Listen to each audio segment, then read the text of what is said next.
अस्सलामु अलैकुम रहमतुल्लाहि व बरकातुहू। दोस्तान मोहतरम, कैसे हैं आप हजरात? उम्मीद है आप सब खैरियत से होंगे। अल्लाह ताला आप सबको सलामत रखे। आपने देखा होगा कि कुछ ऐसे हजरात भी हैं जो ये नमाज जब पढ़ने के लिए आते हैं तो पहली सफ़ में अगर बच्चे खड़े हों तो उनको साइड कर देते हैं। ऐसा करना बिल्कुल ही गलत है, क्योंकि 10-11 साल का बच्चा वो बच्चा नहीं होता, बल्कि वो आकिलों में होता है और उसको हटाना बिल्कुल ही गलत है। ऐसा करना गुनाह कबीरा है। जो इंसान ऐसा करता है तो वो गुनाह कबीरा का मुर्तकिब होता है। और अगर 10-11 साल का बच्चा है तो उसको पूरा हक है कि अगली जमात में चाहे जहाँ पे खड़ा हो, और उसको हटाना भी नहीं चाहिए।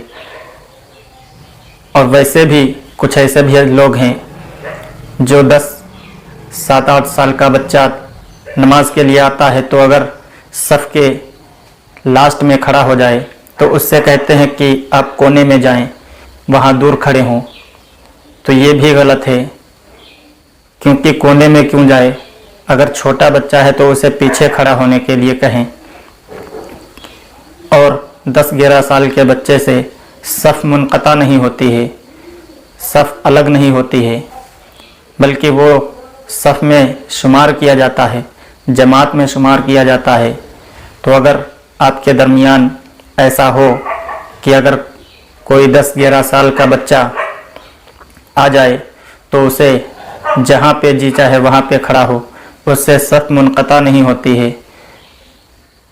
और जो छोटे बच्चे आते हैं अगर वो सफ़ के बीच में खड़े हों तो फिर उनको साइड किया जा सकता है, उनको पीछे खड़े होने का हक है।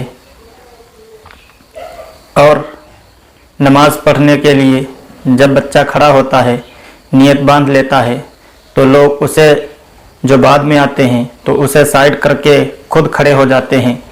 ये बिल्कुल ही गलत है। अगर कोई इंसान नमाज की हालत में 3 कदम चल दे तो उसकी नमाज टूट जाती है, नमाज से वो इंसान बाहर हो जाता है।